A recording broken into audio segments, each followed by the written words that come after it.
Hello students, ನಾನು ನಿಮಗೆ ಇವತ್ತಿನ ವಿಡಿಯೋದಲ್ಲಿ ಇನ್ಕಮ್ ಟ್ಯಾಕ್ಸ್ನಲ್ಲಿ income from salary or taxable salary ಅನ್ನೋ ಕಾನ್ಸೆಪ್ಟ್ ಮೇಲೆ ವಿಡಿಯೋ ಮಾಡ್ತಾ ಇದ್ದೀನಿ. From exam point of view income from salary ನಿಮಗೆ 100% ಬಂದೇ ಬರುತ್ತೆ. ಇನ್ಕಮ್ ಫ್ರಮ್ ಸ್ಯಾಲ್ರಿ 10 or 15 ಮಾರ್ಕ್ಸಿಗೆ ಕೇಳ್ತಾರೆ. Very important concept. Income from salary ಅಂತಂದರೆ ಸ್ಯಾಲರಿಯಿಂದ ಬಂದಂಥ ಆದಾಯ. ಸೊ ಯಾವಾಗ ಸ್ಯಾಲ್ರಿಯಿಂದ ಆದಾಯ ಬರುತ್ತೆ ಅಂತಂದರೆ, ನೀವು ಎಲ್ಲರೂ ಕೆಲಸ ಮಾಡ್ತಾ ಇರಬೇಕು. ಕೆಲಸ ಮಾಡ್ತಾ ಇದ್ದಾಗ ಕಂಪನಿಯಿಂದ ಏನೇನು ನಿಮಗೆ ಬೆನಿಫಿಟ್ಸ್ ಕೊಡ್ತಾರೋ ಅದೆಲ್ಲದೂ ಕೂಡ ನಿಮಗೆ ಇನ್ಕಮ್ ಆಗುತ್ತೆ. ಸೊ ಕಂಪ್ನಿಯಿಂದ ಹಣದ ರೂಪದಲ್ಲಿ ಏನೇನು ಕೊಡ್ತಾರೋ ಅದೆಲ್ಲದೂ ನಿಮಗೆ ಇನ್ಕಮ್ಮೇ. ಈ ಪ್ರಾಬ್ಲಮ್ ಮಾಡಬೇಕಾದ್ರೆ ನೀವು ಕಂಪ್ನಿಯಲ್ಲಿ ಕೆಲಸ ಮಾಡ್ತಿದ್ದೀರಾ ಅಂತ ಅಂದ್ಕೊಳ್ಳಿ. ಕಂಪ್ನಿಯಿಂದ ಏನೇನು ಮಾನಿಟರಿ ಬೆನಿಫಿಟ್ಸ್ ಕೊಡ್ತಾರೋ ಅದೆಲ್ಲದೂ ನಿಮಗೆ ಇನ್ಕಮ್ ಆಗುತ್ತೆ. ಫಾರ್ ಎಕ್ಸಾಂಪಲ್, ಕಂಪ್ನಿಯಿಂದ ತಿಂಗಳಿಗೆ ಇಂತಿಷ್ಟು ಸಂಬಳ ಕೊಡ್ತಾ ಇದ್ದಾರೆ, ಅದು ನಿಮಗೆ ಇನ್ಕಮ್. ದೆನ್ ಚೆನ್ನಾಗಿ ವರ್ಕ್ ಮಾಡಿದ್ದೀರಾ, ಬೋನಸ್ ಕೊಡ್ತಾ ಇದ್ದಾರೆ, ಅದು ಇನ್ಕಮ್. ದೆನ್ ಓಡಾಡಲಿಕ್ಕೆ ಟ್ರಾವೆಲಿಂಗ್ ಅಲೋಯೆನ್ಸ್ ಕೊಡ್ತಾ ಇದ್ದಾರೆ, ಅದು ಇನ್ಕಮ್. ದೆನ್ ಡಿಯರ್ನೆಸ್ ಅಲೋಯೆನ್ಸ್ ಕೊಡ್ತಾ ಇದ್ದಾರೆ, ಅದು ಇನ್ಕಮ್. ಊಟ ತಿಂಡಿಗೆ ದುಡ್ಡು ಕೊಡ್ತಾ ಇದ್ದಾರೆ, ಅದು ಇನ್ಕಮ್. ನಿಮ್ಮನೆ ಕರೆಂಟ್ ಬಿಲ್ಲನ್ನು ಕಂಪ್ನಿಯವರೇ ಹಾಕಿಸ್ತಿದ್ದಾರೆ, ಅದು ಇನ್ಕಮ್. ಕಂಪ್ನಿಯಿಂದ ನಿಮಗೆ ಏನೇ ಕೊಟ್ಟರು ಇನ್ಕಮ್. ಬಟ್ ಕೆಲವೊಂದು ಎಕ್ಸಾಮ್ಟ್ಗಳಿರುತ್ತೆ. ಆ ಎಕ್ಸಾಮ್ಟ್ಗಳು ಯಾವುದು ಅನ್ನೋದನ್ನು ನೀವು ನೆನ್ಪಿಟ್ಕೊಳ್ಬೇಕು. ಸೊ ಅದಕ್ಕೆಲ್ಲ ನಾನು ಇಲ್ಲಿ ಒಂದಷ್ಟು ಪಾಯಿಂಟ್ಸ್ ಬರೆದಿದ್ದೀನಿ. ಈ ಪಾಯಿಂಟ್ಸನ್ನು ನೀಟಾಗಿ ನೋಟ್ ಡೌನ್ ಮಾಡ್ಕೊಳ್ಳಿ. ನೋಡಿ, ಈಗ ನಿಮ್ಮ ಮೊಬೈಲಿಗೆ ಕರೆನ್ಸಿ ಹಾಕ್ಸ್ತಾ ಇದ್ರೆ ಅಥವಾ ನಿಮ್ಮ ಟೆಲಿಫೋನ್ ಬಿಲ್ಲನ್ನು ಕಂಪ್ನಿಯವರೇ ಪೇಮೆಂಟ್ ಮಾಡ್ತಾ ಇದ್ರೆ ನಿಮಗೆ ಇನ್ಕಮ್ ಆಗುತ್ತೆ. ಬಟ್ ಅದಕ್ಕೆ ಎಕ್ಸೆಂಪ್ಟೆಡ್ ಬೆನಿಫಿಟ್ಸ್, ಟ್ಯಾಕ್ಸ್ ಕಟ್ಟಲಿಕ್ಕಿಲ್ಲ. ಸೊ ಹಾಗಾಗಿ ಈ ಎಂಟ್ರಿಗಳನ್ನು ಕೊಟ್ಟಾಗ ಪ್ರಾಬ್ಲಮ್ನಲ್ಲಿ ನಾವು ಎಕ್ಸೆಂಪ್ಟ್ ಅಂತ ಬರೀಬೇಕು. ಸೊ ಹಾಗಾಗಿ ಕೆಲವೊಂದನ್ನು ನೀವು ನೆನ್ಪಿಟ್ಕೊಳ್ಬೇಕಾಗತ್ತೆ. ಒಂದಷ್ಟು ಪಾಯಿಂಟ್ಸ್ಗಳನ್ನು ನಾನು ಇಲ್ಲಿ ಬರೆದಿದ್ದೀನಿ, ನೀಟಾಗಿ ನೋಟ್ ಡೌನ್ ಮಾಡ್ಕೊಳ್ಳಿ. ಪ್ರಾಬ್ಲಮ್ ಬಂದಾಗ ಇದೇನು ಅನ್ನೋದನ್ನು ನಾನು ನಿಮಗೆ ತಿಳಿಸ್ತೇನೆ. ಸೊ ಇವತ್ತಿನ ವಿಡಿಯೋದಲ್ಲಿ ನಾನು ಫಸ್ಟ್ ಸಿಂಪಲ್ ಪ್ರಾಬ್ಲಮ್ ಮಾಡಿಸ್ತಾ ಇದ್ದೀನಿ. ಪ್ರಾಬ್ಲಮ್ ಹೇಗಿರುತ್ತೆ ಅಂತಂದರೆ, ಈ ಥರದಲ್ಲಿ ಕೊಟ್ಟಿರ್ತಾರೆ.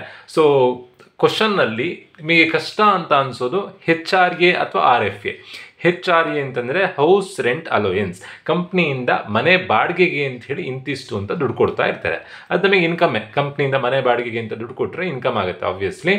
ಬಟ್ ಅದು ಆ ಅಮೌಂಟನ್ನು ಡೈರೆಕ್ಟಾಗಿ ಬರೀಲಿಕ್ಕಿಲ್ಲ. ಈ HRA ಪ್ರಾಬ್ಲಮನ್ನು ನಾನು ಆಲ್ರೆಡಿ ಪ್ರೀವಿಯಸ್ ವೀಡಿಯೋಸ್ ಅಪ್ಲೋಡ್ ಮಾಡಿದ್ದೀನಿ, ಪ್ರೀವಿಯಸ್ ವೀಡಿಯೋಸಲ್ಲಿ ತಿಳಿಸಿದ್ದೀನಿ. HRA ಪ್ರಾಬ್ಲಮ್ ಮಾಡಿ ಅಲ್ಲಿ ಬರೋಂಥ ಆನ್ಸರನ್ನು ನೀವು ಈ ಫಾರ್ಮ್ಯಾಟಿಗೆ ಬರೀಬೇಕಾಗತ್ತೆ. ದೆನ್ RFA ಅಂತ ಒಂದು ಕಾನ್ಸೆಪ್ಟ್ ಬರುತ್ತೆ. ಕ್ವಶನಲ್ಲಿ HRA RFA ಕೊಟ್ಟಿದ್ರೆ ಅವೆರಡನ್ನು ಸಾಲ್ವ್ ಮಾಡಲಿಕ್ಕೆ ನೀವು ಕಲಿತ್ರೆ income from salary easy. So but ಈಗ ನಾನು ಮಾಡಿಸ್ತಿರೋಂಥ ಪ್ರಾಬ್ಲಮ್ನಲ್ಲಿ HRAನೂ ಇಲ್ಲ, RFAನೂ ಇಲ್ಲ, ಸಿಂಪಲ್ ಪ್ರಾಬ್ಲಮ್. ಈ ಥರದ ಪ್ರಾಬ್ಲಮನ್ನು 10 ಮಾರ್ಕ್ಸಿಗೆ ಕೊಡ್ತಾರೆ. ಕ್ವಶನ್ ಈ ಥರದಲ್ಲಿದೆ. Shri Guru is the manager of a company in Shivamogga. Guru ಅನ್ನೋರು ಶಿವಮೊಗ್ಗದಲ್ಲಿ ಒಂದು ಕಂಪ್ನಿಯಲ್ಲಿ ಮ್ಯಾನೇಜರ್ ಆಗಿ ಕೆಲಸ ಮಾಡ್ತಾ ಇದ್ದಾರೆ. He receives every month. ಪ್ರತಿ ತಿಂಗಳು ಅವರಿಗೆ ಸಂಬಳ ಸಿಗ್ತಾ ಇದೆ. ಸೊ ಫಸ್ಟ್ ಎಂಟ್ರಿ, ಕಂಪ್ನಿಯಿಂದ ಏನೇನು ಕೊಡ್ತಾ ಇದ್ದಾರೋ ಎಲ್ಲದನ್ನು ಬರೀಬೇಕು. First entry basic salary. Basic salary amount ಎಷ್ಟಿದೆ ಅಂತಂದರೆ 24,000 ಅಮೌಂಟ್ ಕೊಟ್ಟಿದ್ದಾರೆ. ಪರ್ ಆ್ಯನಮ್ ಕೊಟ್ಟಿದ್ರೆ ಡೈರೆಕ್ಟಾಗಿ 24,000 ಬರೀಬೇಕು. ಪರ್ ಮಂತ್ ಕೊಟ್ಟಿದ್ರೆ ಹಿ ರಿಸೀವ್ಸ್ ಎವ್ರಿ ಮಂತ್, ಪ್ರತಿ ತಿಂಗಳು ಸಿಗ್ತಾ ಇದೆ. ನೀವು ಇಲ್ಲಿ ಕ್ಯಾಲ್ಕುಲೇಷನ್ ಮಾಡುವಂಥದ್ದು ಒಂದು ವರ್ಷಕ್ಕೆ. ಸೊ 24,000 × 12. 24,000 × 12 ಮಾಡಿದಾಗ 24 ಹತ್ತಲಿ 240, 24 ಎರಡಲಿ 48, 240 48, 288. ಇಲ್ಲಿ 3 zeros ಇದೆ, 3 zeros ಸೇರಿಸ್ಕೊಂಡ್ರೆ ಆಯಿತು 2,88,000 ಆಯಿತು. ದೆನ್ ಪ್ರತಿ ತಿಂಗಳು ಎಂಟರ್ಟೈನ್ಮೆಂಟ್ಗೆ ಅಂಥೇಳಿ 1,000 ರೂಪಾಯಿ ದುಡ್ಡು ಕೊಡ್ತಾ ಇದ್ದಾರೆ. ಎಂಟರ್ಟೈನ್ಮೆಂಟ್ ಅಲೋಯೆನ್ಸ್, ಎಂಟರ್ಟೈನ್ಮೆಂಟ್ಗೆ ಅಂತ ದುಡ್ಡು ಕೊಟ್ಟರೆ ಇನ್ಕಮ್ಮೇ ಆಗುತ್ತೆ. ಕಂಪ್ನಿಯಿಂದ ಏನೇನು ಕೊಡ್ತಾ ಇದ್ದಾರೋ ಅದೆಲ್ಲದನ್ನು ಬರೀಬೇಕು. ಎಂಟರ್ಟೈನ್ಮೆಂಟ್ಗೆ ಅಂತ 1,000 ರೂಪಾಯಿ ಕೊಡ್ತಾ ಇದ್ದಾರೆ. 1,000 × 12, 1,000 × 12, 12,000 ಅಮೌಂಟ್ ಆಯಿತು. ನೆಕ್ಸ್ಟ್ ಏನು ಕೊಡ್ತಾ ಇದ್ದಾರೆ? ಡಿಯರ್ನೆಸ್ ಅಲೋಯೆನ್ಸ್ ಅಂತ ಹೇಳಿ ದುಡ್ಡು ಕೊಡ್ತಾ ಇದ್ದಾರೆ. ಅಲೋಯೆನ್ಸ್ ಅಂತಂದರೆ ಕಂಪ್ನಿಯಿಂದ ಎಂಪ್ಲಾಯರಿಗೆ ಕೊಡುವಂಥ ಅಮೌಂಟ್, ಎವ್ರಿ ಮಂತ್ ಕೊಡುವಂಥ ಅಮೌಂಟಿಗೆ ಅಲೋಯೆನ್ಸ್ ಅಂತ ಅಂತೀವಿ. ಡಿಯರ್ನೆಸ್ ಅಲೋಯೆನ್ಸ್ 6,000 ಕೊಡ್ತಾ ಇದ್ದಾರೆ. 6,000 × 12, 12 72, 7,200 ಆಯಿತು.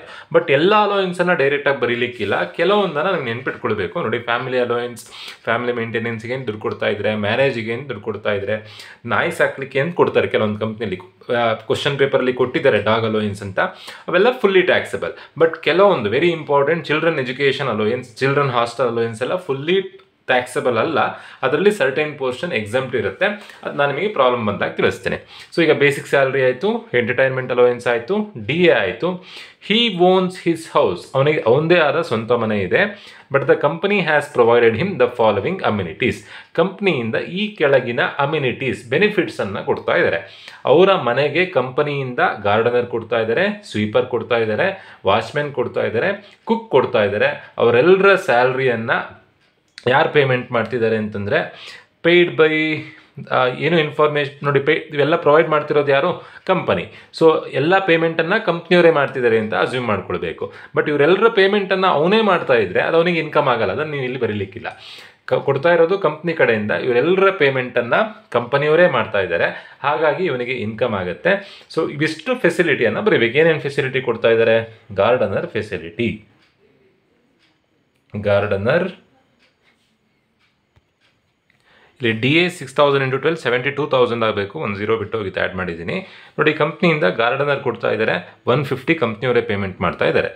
ಎವ್ರಿ ಮಂತ್ ಅಂತ ಇದೆ, ಸೊ ಹಾಗಾಗಿ ಪರ್ ಮಂತ್ ಅಂತ ಇರೋದ್ರಿಂದ ಇಂಟು 12 ಮಾಡಿ ಬರೀಬೇಕು. 150 × 12 15 × 150, 15 × 2 30, 150 30, 180, 10 ಆ್ಯಡ್ ಮಾಡಿದ್ರೆ ಆಯಿತು 1800. 1100 × 12 1100 × 12 ಮಾಡಿದಾಗ 13,200 ಆಗುತ್ತೆ. 11 10s 110, 11 2s 22, 110 + 22 132, 12 72 7200, 12 24 2400. ಏನಕ್ಕೆಲ್ಲ ಅದನ್ನು ಬರೆದಿದ್ದೀವಿ? ಏನಕ್ಕೆ ಅಂತಂದರೆ ಗುರು ಅನ್ನೋರಿಗೆ ಇವೆಲ್ಲ ಬೆನಿಫಿಟ್ಸನ್ನು ಕಂಪ್ನಿಯಿಂದ ಕೊಡ್ತಾ ಇದ್ದಾರೆ, ಅವ್ರಿಗೆ ಇದೆಲ್ಲ ಇನ್ಕಮ್ ಆಗುತ್ತೆ. ಸಂಬಳ ಕೊಟ್ಟಿದ್ದು ಇನ್ಕಮ್. ಎಂಟರ್ಟೈನ್ಮೆಂಟ್ ಅಲವೆನ್ಸ್, ಎಲ್ಲೋ ಮೂವಿಗೆ ಹೋಗಲಿ ಅಂಥೇಳಿ ಅಥವಾ ಬೇರೆ ಏನಾದರೂ ಎಂಟರ್ಟೈನ್ಮೆಂಟ್ ಮಾಡಲಿ ಅಂಥೇಳಿ ದುಡ್ಡು ಕೊಡ್ತಾ ಇದ್ದಾರೆ, ಅದು ಇವರಿಗೆ ಇನ್ಕಮ್ ಆಗುತ್ತೆ. DA ಫ್ಯಾಮಿಲಿ ಮೇಂಟೆನೆನ್ಸಿಗೆ ಅಂತ ಡಿಯರ್ನೆಸ್ ಅಲವೆನ್ಸ್ ಕೊಡ್ತಾ ಇದ್ದಾರೆ, ಅವ್ರ ಜೀವನ ನಡೆಸೋದಕ್ಕೆ ಇನ್ಕಮ್ ಆಗುತ್ತೆ, ಬರೆದಿದ್ದೀವಿ. ದೆನ್ ಅವರ ಮನೆಗೆ ಗಾರ್ಡನರು, ವಾಚ್ಮೆನ್ನು, ಕುಕ್ಕು, ಸ್ವೀಪರ್ ಫೆಸಿಲಿಟಿ ಕೊಡ್ತಾ ಇದ್ದಾರೆ, ಇನ್ಕಮ್ ಆಗುತ್ತೆ, ಬರೆದಿದ್ದೀವಿ. Next, his following obligations were paid by the company. ಅವನು ಕಟ್ಟಬೇಕಾಗಿರೋ ಅಮೌಂಟನ್ನು ಕಂಪನಿಯವರೇ ಕಟ್ತಾ ಇದ್ದಾರಂತೆ. ಅವನೇ ಕಟ್ಟಿದ್ರೆ ನೀವು ಬರೀಲಿಕ್ಕಿಲ್ಲ. ಈಗ ನೀವು ಯಾವುದೋ ಒಂದು ಕಂಪ್ನಿಯಲ್ಲಿ ಕೆಲಸ ಮಾಡ್ತಿದ್ದೀರಾ, ನಿಮಗೆ ಸಂಬಳ ಕೊಟ್ಟರೆ ಇನ್ಕಮ್, ಮೋಜು ಮಸ್ತಿಗೆ ದುಡ್ಡು ಕೊಟ್ಟರೆ ಇನ್ಕಮ್, ನಿಮ್ಮ ಮನೆಗೆ ಏನಾದ್ರು ಫೆಸಿಲಿಟಿ ಕೊಡ್ತಾ ಇದ್ರೆ ಇನ್ಕಮ್. ಬಟ್ ನಿಮ್ಮ ಮನೆ ಕರೆಂಟ್ ಬಿಲ್ಲನ್ನು ನೀವೇ ಕಟ್ಟಿದರೆ ನಿಮಗೆ ಇನ್ಕಮ್ ಅಲ್ಲ, ನಿಮ್ಮ ಮನೆಯ ಕರೆಂಟ್ ಬಿಲ್ಲನ್ನು ಕಂಪನಿಯವರು ಕಟ್ಟಿದರೆ ಮಾತ್ರ ನಿಮಗೆ ಇನ್ಕಮ್. ಈಗ ಯಾರು ಕಟ್ತಿದ್ದಾರಂತೆ? Paid by the company. ಯಾವ್ಯಾವ ಅಮೌಂಟನ್ನು? LPG, ಎಲೆಕ್ಟ್ರಿಸಿಟಿ, ಅವರ ಮನೆಯ ಗ್ಯಾಸ್ ಬಿಲ್ಲನ್ನು, ಕರೆಂಟ್ ಬಿಲ್ಲನ್ನು, ವಾಟರ್ ಬಿಲ್ಲನ್ನು ಕಂಪನಿಯವರೇ ಕಟ್ತಾ ಇದ್ದಾರಂತೆ. ಒಟ್ಟು 15,000 ರೂಪಾಯಿ ಕೊಟ್ಟಿದ್ದಾರೆ. ಪರ್ ಮಂತ್ ಅಂತ ಕೊಡಲಿಲ್ಲ. ನೀವು ಅರ್ಥ ಮಾಡ್ಕೊಳ್ಬೇಕು, 15,000 ರೂಪಾಯಿಗೆ ತಿಂಗಳಿಗೆ ಯಾರ ಮನೆಗೂ ಕರೆಂಟ್ ಬಿಲ್ಲು, ನೀರಿನ ಬಿಲ್ಲೆಲ್ಲ ಬರಲ್ಲ. ಇದು ವರ್ಷದ ಅಮೌಂಟ್. ಪರ್ ಮಂತ್ ಅಂತ ಕೊಟ್ಟಿಲ್ಲ, ಸೊ ಡೈರೆಕ್ಟಾಗಿ ಬರ್ಕೊಳ್ಬೇಕು. ಪರ್ ಮಂತ್ ಅಂತ ಕೊಟ್ಟಿರೋದಕ್ಕೆ ಇಂಟು 12 ಮಾಡಬೇಕು. ಪರ್ ಮಂತ್ ಅಂತ ಕೊಡ್ದಿರೋದನ್ನು ಡೈರೆಕ್ಟಾಗಿ ಬರೆದ್ರೆ ಆಯಿತು.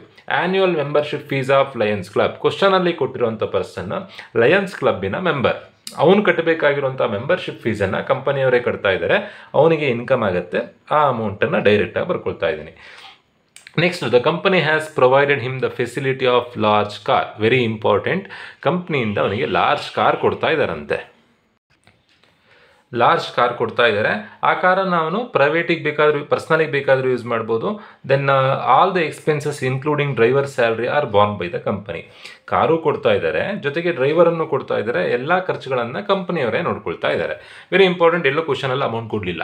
ಈಗ ನೀವೇ ನೆಕ್ಸ್ಟ್ ಡಿಗ್ರಿ ಮುಗಿದ ಮೇಲೆ ಎಲ್ಲೋ ಕಂಪ್ನಿ ಕೆಲಸಕ್ಕೆ ಸೇರ್ತೀರಾ, ಒಳ್ಳೆ ಪೊಸಿಷನ್ ಕೊಟ್ಟರೆ, ಒಳ್ಳೆ ಪೊಸಿಷನಲ್ಲಿ ನಿಮಗೆ ಏನಾದರೂ ಕೆಲಸ ಸಿಕ್ಕಿದ್ರೆ, ಅಂದರೆ ಕಂಪ್ನಿ ಮ್ಯಾನೇಜರ್ ಆ ಥರದ್ದು ಏನಾದರೂ ಒಂದು ಪೊಸಿಷನ್ ಸಿಕ್ಕರೆ ಕಂಪ್ನಿಯಿಂದ ಕಾರ್ ಕೊಡ್ತಾರೆ ಅಂತ ಅಂದ್ಕೊಳ್ಳೋಣ. ಎಷ್ಟು ಇನ್ಕಮ್? ನಿಮಗೆ 20 ಲಕ್ಷದ ಕಾರ್ ಕೊಟ್ಟರೆ ಎಷ್ಟು ಇನ್ಕಮ್? 20 ಲಕ್ಷನೂ ಇನ್ಕಮ್ ಅಲ್ಲ. ಏನಕ್ಕೆಂದರೆ ಕೆಲಸ ಬಿಡೋಷ್ಟೊತ್ತಿಗೆ ಕಾರ್ ವಾಪಸ್ ಕೊಡಬೇಕು. ಹಾಗಾದರೆ ನಿಮಗೆ ಎಷ್ಟು ಇನ್ಕಮ್ ಆಗುತ್ತೆ? ಇದಕ್ಕೆ ಅಮೌಂಟ್ ಕೊಟ್ಟಿರಲ್ಲ, ನೀವೇ ನೆನ್ಪಿಟ್ಕೊಳ್ಬೇಕು. ಲಾರ್ಜ್ ಕಾರ್ ಆದರೆ ತಿಂಗಳಿಗೆ 2,400 ರೂಪಾಯಿ ಇನ್ಕಮ್, ಸ್ಮಾಲ್ ಕಾರ್ ಆದರೆ ತಿಂಗಳಿಗೆ 1,800 ರೂಪಾಯಿ ಇನ್ಕಮ್. ಅದನ್ನು ನೆನ್ಪಿಟ್ಕೊಳ್ಳೋದಕ್ಕೆ ನಾನು ಸ್ಟಾರ್ಟಿಂಗಲ್ಲಿ ಒಂದು ಟೇಬಲ್ ಬರೆದಿದ್ದೀನಿ ನೋಡಿ, ಅದರಲ್ಲೂ 2 ಕೇಸ್ ಬರುತ್ತೆ.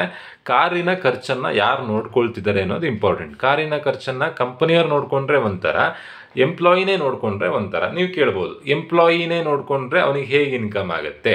ಈ ಫಾರ್ ಎಕ್ಸಾಂಪಲ್, ಈಗ ನನಗೆ ಕಂಪ್ನಿಯಿಂದ ಅಥವಾ ನಾನು ವರ್ಕ್ ಮಾಡ್ತಿರೋಂಥ ಸಂಸ್ಥೆಯಿಂದ ಕಾರ್ ಕೊಟ್ಟರೆ ನನಗೆ ಇನ್ಕಮೇ. ಕಾರಿನ ಖರ್ಚನ್ನು, ಕಾರಿಗೆ ಪೆಟ್ರೋಲಿಗೆ ಅಮೌಂಟನ್ನು ಕಂಪ್ನಿಯವರೇ ಕೊಡಬೇಕು ಅಂತಿಲ್ಲ. ಇವನ್ ನಾನು ಹಾಕ್ಸ್ಕೊಂಡ್ರು ಕೂಡ ನನಗೆ ಮರ್ಸಿಡೀಸ್ ಬೆನ್ಸ್ ಕಾರ್ ಕೊಟ್ಟಿದ್ದಾರೆ ಅಂತ ಅಂದ್ಕೊಳ್ಳೋಣ. ಆ ಕಾರಿಗೆ ಪೆಟ್ರೋಲ್ ನಾನೇ ಹಾಕ್ಸ್ತಿರ್ಬೋದು, ಬಟ್ ಕಾರ್ ಕೊಟ್ಟಿದ್ದು ನನಗೆ ಇನ್ಕಮ್ಮೇ. ಆ ಕಾರನ್ನು ನಾನು ಯೂಸ್ ಮಾಡ್ಬೋದಲ್ವಾ? ಸೊ ಹಾಗಾಗಿ ಎಂಪ್ಲಾಯಿ ಕೊಟ್ಟರೆ ಎಂಪ್ಲಾಯಿ ಎಕ್ಸ್ಪೆನ್ಸಸ್ ನೋಡ್ಕೊಳ್ತಿದ್ರೆ ಒಂಥರ, ಎಂಪ್ಲಾಯರ್ ಎಕ್ಸ್ಪೆನ್ಸಸ್ ನೋಡ್ಕೊಳ್ತಿದ್ರೆ ಒಂಥರ. ಈಗ ಎಕ್ಸ್ಪೆನ್ಸಸ್ ನೋಡ್ಕೊಳ್ತಿರೋದು ಯಾರು? ಎಲ್ಲ ಎಕ್ಸ್ಪೆನ್ಸಸ್ಸನ್ನು ನೋಡ್ಕೊಳ್ತಿರೋವಂಥದ್ದು ಕಂಪನಿ. ಸೊ ಹಾಗಾಗಿ ನಾವು ಇದನ್ನು ಅಪ್ಲೈ ಮಾಡಬೇಕು. ಲಾರ್ಜ್ ಕಾರ್ ಅಂತಂದರೆ ಲಾರ್ಜ್ ಕಾರ್ ಅಂತಲೇ ಕೊಡಬೇಕು ಅಂತಿಲ್ಲ. 1600 cc ಜಾಸ್ತಿ ಇದ್ದರೆ ಲಾರ್ಜ್ ಕಾರ್, ಅಥವಾ 1.6 ಲೀಟರ್ಸ್ಗಿಂತ ಇಂಜಿನ್ ಕೆಪಾಸಿಟಿ ಜಾಸ್ತಿ ಇದ್ದರೆ ಲಾರ್ಜ್ ಕಾರ್. ಇದನ್ನು ನೆನ್ಪಿಟ್ಕೊಳ್ಬೇಕು ನೀವು. 1600 cc ಕಮ್ಮಿ ಇದ್ದರೆ ಸ್ಮಾಲ್ ಕಾರ್. ಈಗ ಮಾರುತಿ 800 ಕಾರ್ ಕೊಡ್ತಾ ಇದ್ದರೆ ಯಾರೋ ಸೆಕೆಂಡ್ ಹ್ಯಾಂಡ್ ಕಾರ್ ಕೊಡ್ತಿದ್ದಾರೆ ಅಂತ ಅಂದ್ಕೊಳ್ಳೋಣ. 800 ಅಂದರೆ ಮಾರುತಿ 800 ಅಂತಂದರೆ ಕ್ಯೂಬಿಕ್ ಕೆಪಾಸಿಟಿ 800 ಸಿ ಸಿ ಇದೆ ಅಂತ, 1600 ಸಿ ಸಿಗಿಂತ ಕಮ್ಮಿ. ಸ್ಮಾಲ್ ಕಾರ್ ಅಂತ ನೀವೇ ಅರ್ಥ ಮಾಡ್ಕೊಳ್ಬೇಕು. ಕ್ವಶನಲ್ಲಿ ಅಮೌಂಟ್ ಕೊಟ್ಟಿರಲ್ಲ. ಲಾರ್ಜ್ ಕಾರ್ ಕೊಟ್ಟರೆ 2400 ರೂಪಾಯಿ ತಿಂಗಳಿಗೆ ಇನ್ಕಮ್, ಸ್ಮಾಲ್ ಕಾರ್ ಕೊಟ್ಟರೆ 1800 ರೂಪಾಯಿ ಇನ್ಕಮ್. ಡ್ರೈವರ್ ಕೊಡ್ತಾ ಇದ್ರೆ 900 ರೂಪಾಯಿ ಎಕ್ಸ್ಟ್ರಾ.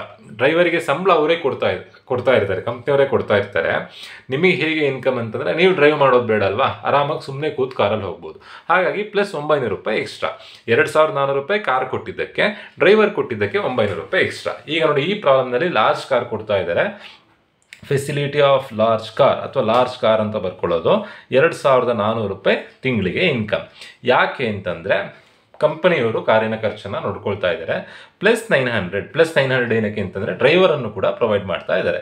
ಅಲ್ಲಿಗೆ ತಿಂಗಳಿಗೆ ಎಷ್ಟು ಇನ್ಕಮ್ ಆಯಿತು? 2400 ಪ್ಲಸ್ 900 3300 ರೂಪಾಯಿ ಆಯಿತು ತಿಂಗಳಿಗೆ. ವರ್ಷಕ್ಕೆ ಎಷ್ಟಾಗುತ್ತೆ? 39,600 ರೂಪಾಯಿ ವರ್ಷಕ್ಕೆ ಇನ್ಕಮ್ ಆಗುತ್ತೆ. ಮಲ್ಟಿಪ್ಲೈ ಮಾಡಿದಾಗ ಎಷ್ಟು ಬರುತ್ತೆ? ಎಲ್ಲದನ್ನು ಬರ್ದಾಯಿತು. ಸೊ ಇದರಲ್ಲಿ ನಿಮಗೆ ಇನ್ನೇನು ಕೊಡ್ತಾರೆ ಅಂತಂದರೆ, ಕಷ್ಟ ಅಂತ ಅನ್ಸೋದು ನಿಮಗೆ ಪಿ ಎಫ್ ಇರುತ್ತೆ. RPF, PPF, SPF ಎಲ್ಲ ಕೊಡ್ತಾರೆ. ಅದು ಏನು ಹಾಗಂದರೆ ಏನು, ಅದನ್ನು ಹೇಗೆ ಅಪ್ಲೈ ಮಾಡಬೇಕು ಅಂತ ನಾನು ನಿಮಗೆ ಮುಂದಿನ ವಿಡಿಯೋದಲ್ಲಿ ತಿಳಿಸ್ಕೊಡ್ತೀನಿ. ಇಲ್ಲಿ ಇರುವಂಥದ್ದು ಸಿಂಪಲ್ ಪ್ರಾಬ್ಲಮ್. ಕಂಪ್ನಿಯಿಂದ ಒಂದಷ್ಟು ಬೆನಿಫಿಟ್ಸ್ ಕೊಡ್ತಾ ಇದ್ದಾರೆ, ಅದೆಲ್ಲದನ್ನು ಬರ್ಕೊಂಡಿದ್ದೀವಿ.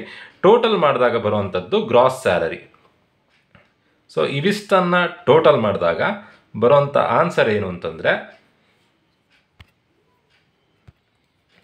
ಇವಿಷ್ಟನ್ನು ಆ್ಯಡ್ ಮಾಡಿದಾಗ ಬರುವಂಥದ್ದು 5,17,000. ಅವನ ಇನ್ಕಮ್ 5,17,000 ಆಯಿತು. ಕಂಪ್ನಿಯಿಂದ salary, gardener facility, sweeper facility, car ಎಲ್ಲ ಸೇರಿ ಅವನಿಗೆ 5,17,000 ರೂಪಾಯಿ ಇನ್ಕಮ್ ಆಯಿತು. ಸೊ ಇದರಲ್ಲಿ ಇನ್ಕಮ್ ಟ್ಯಾಕ್ಸ್ ಆ್ಯಕ್ಟ್ ಪ್ರಕಾರ ಒಂದು ಡಿಡಕ್ಷನ್ ಬರುತ್ತೆ. Deduction under section 16. ಅದೇನು ಅಂತಂದರೆ ಎಂಪ್ಲಾಯ್ಮೆಂಟ್ ಟ್ಯಾಕ್ಸ್ ಅಥವಾ ಪ್ರೊಫೆಷನಲ್ ಟ್ಯಾಕ್ಸ್. ಅವನಿಗೆ ಆಗುವಂಥ ಎಕ್ಸ್ಪೆನ್ಸಸ್, ಯಾವ ಎಕ್ಸ್ಪೆನ್ಸಸ್ಸನ್ನು ಬರೀಲಿಕ್ಕಿಲ್ಲ ನೀವು. ಒಂದು ಎಕ್ಸ್ಪೆನ್ಸಸ್ಸನ್ನು ಮಾತ್ರ ಡಿಡಕ್ಷನಲ್ಲಿ ಬರೀಬೇಕು. ಅದು ಅವ್ನು ಕಟ್ಟುವಂಥ ಟ್ಯಾಕ್ಸ್. ಅವನ ಸ್ಯಾಲ್ರಿಗೆ ಅವನು ಎಂಪ್ಲಾಯ್ಮೆಂಟ್ ಟ್ಯಾಕ್ಸ್ ಕಟ್ಟಬೇಕು ಅಥವಾ ಪ್ರೊಫೆಷನಲ್ ಟ್ಯಾಕ್ಸ್ ಕಟ್ಟಬೇಕು. ಕ್ವಶನಲ್ಲಿ ಕೊಟ್ಟಿದ್ದರೆ ಮಾತ್ರ ಈ ಅಮೌಂಟನ್ನು ಬರೀಬೇಕು. ಬಟ್ ಈ ಕ್ವಶನಲ್ಲಿ ಎಂಪ್ಲಾಯ್ಮೆಂಟ್ ಟ್ಯಾಕ್ಸ್ ಕೊಡಲಿಲ್ಲ. ಎಂಪ್ಲಾಯ್ಮೆಂಟ್ ಟ್ಯಾಕ್ಸ್ ಅಂದರೂ ಒಂದೇ, ಪ್ರೊಫೆಷನಲ್ ಟ್ಯಾಕ್ಸ್ ಅಂದರೂ ಒಂದೇ. ಅದನ್ನು ಕೊಡಲಿಲ್ಲ. ಸೊ ಇಲ್ಲಿ ಬರ್ಕೊಳ್ತಾ ಇದ್ದೀನಿ.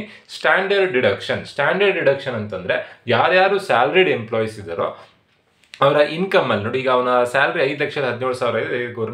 ಗೌರ್ಮೆಂಟಿಗೆ ಟ್ಯಾಕ್ಸ್ ಕಟ್ಟಬೇಕು. ಸೊ ಯಾರ್ಯಾರು ಸ್ಯಾಲ್ರಿಡ್ ಎಂಪ್ಲಾಯೀಸ್ ಇದ್ದಾರೋ ಅವರಿಗೆ ಗೌರ್ಮೆಂಟಿಂದ ಸ್ಟ್ಯಾಂಡರ್ಡ್ ಡಿಡಕ್ಷನ್ ಅಂದರೆ ವಿನಾಯಿತಿ ಕೊಡ್ತಾರೆ ಟ್ಯಾಕ್ಸ್ ಕಟ್ಟೋದ್ರಲ್ಲಿ. ಈ ಇನ್ಕಮಲ್ಲಿ ವಿನಾಯಿತಿ ಎಷ್ಟು ಅಂತಂದರೆ 50,000. ಇದರಲ್ಲಿ ಎರಡಿದೆ. ಓಲ್ಡ್ ರಿಜಿಮ್ ಪ್ರಕಾರ 50,000, ನ್ಯೂ ರಿಜಿಮ್ ಪ್ರಕಾರ 75,000. ನೀವು ಯಾವುದಾದ್ರೂ ಅಪ್ಲೈ ಮಾಡ್ಬೋದು. 50,000 ಬೇಕಾದರೂ ಅಪ್ಲೈ ಮಾಡ್ಬೋದು, 75,000 ಬೇಕಾದರೂ ಅಪ್ಲೈ ಮಾಡ್ಬೋದು. ಒಂದೊಂದು ಕಾಲೇಜಲ್ಲಿ ಒಂದೊಂದು ಥರ ಮಾಡಿಸಿರ್ತಾರೆ. 50,000 ಅಪ್ಲೈ ಮಾಡೋದು ಒಳ್ಳೆದು. ಯಾಕೆಂದರೆ ನೆಕ್ಸ್ಟ್ ಟ್ಯಾಕ್ಸ್ ಲಯಬಿಲಿಟಿ ಎಲ್ಲ ಕ್ಯಾಲ್ಕುಲೇಷನ್ ಮಾಡಲಿಕ್ಕಿರುತ್ತೆ. ಅವಾಗ ನೀವು ಓಲ್ಡ್ ರಿಜಿಮೇ ಯೂಸ್ ಮಾಡಿಕೊಂಡ್ರೆ ಈಸಿ ಆಗುತ್ತೆ. ಸೊ ಈ 50,000 ಅನ್ನೋದನ್ನು ಕ್ವಶನಲ್ಲಿ ಕೊಟ್ಟಿರಲ್ಲ. ಎಲ್ಲ ಪ್ರಾಬ್ಲಮಿಗೂ 50,000. ಸ್ಯಾಲರಿಡ್ ಎಂಪ್ಲಾಯೀಸಿಗೆ 50,000 ರೂಪಾಯಿ ಟ್ಯಾಕ್ಸ್ ಕಟ್ಟಬೇಕಾದ್ರೆ ರಿಲ್ಯಾಕ್ಸೇಷನ್ ಸಿಗುತ್ತೆ. ಅದೇ ಸ್ಟ್ಯಾಂಡರ್ಡ್ ಡಿಡಕ್ಷನ್. ಕ್ವಶನಲ್ಲಿ ಕೊಟ್ಟಿರಲ್ಲ. ಎಲ್ಲ ಪ್ರಾಬ್ಲಮಿಗೂ ಈ ಅಮೌಂಟ್ ಸೇಮ್. ಹಾಗಾದರೆ ಅವರ ಆದಾಯ ಎಷ್ಟು, ಇನ್ಕಮ್ ಫ್ರಮ್ ಸ್ಯಾಲ್ರಿ ಎಷ್ಟು ಅಂತಂದರೆ 5,17,000ದಲ್ಲಿ 50,000 ರೂಪಾಯಿ ರಿಲ್ಯಾಕ್ಸೇಷನ್ ಸಿಗುತ್ತೆ. 4,67,000 ರೂಪಾಯಿ ಇನ್ಕಮ್ ಫ್ರಮ್ ಸ್ಯಾಲ್ರಿ ಅಥವಾ ಟ್ಯಾಕ್ಸಬಲ್ ಸ್ಯಾಲ್ರಿ. ಸೊ ಈ ಥರದಲ್ಲಿ ನೀವು ಇನ್ಕಮ್ ಫ್ರಮ್ ಸ್ಯಾಲ್ರಿ ಪ್ರಾಬ್ಲಮನ್ನು ಮಾಡಬೇಕಾಗತ್ತೆ. ಇದರಲ್ಲಿ ಸುಮಾರು ಅಡ್ಜಸ್ಟ್ಮೆಂಟ್ಗಳು ಬರುತ್ತೆ. ಅದನ್ನು ನಾನು ನಿಮಗೆ ಮುಂದಿನ ವಿಡಿಯೋದಲ್ಲಿ ತಿಳಿಸ್ಕೊಡ್ತೀನಿ. ಇದು ಬೇಸಿಕ್ ಪ್ರಾಬ್ಲಮ್. ಹೋಪ್ ಎಲ್ರಿಗೂ ವಿಡಿಯೋ ಅರ್ಥ ಆಗಿದೆ ಅಂತ ಅಂದ್ಕೊಳ್ತಾ ವಿಡಿಯೋ ಮುಗಿಸ್ತಾ ಇದ್ದೀನಿ. Thank you.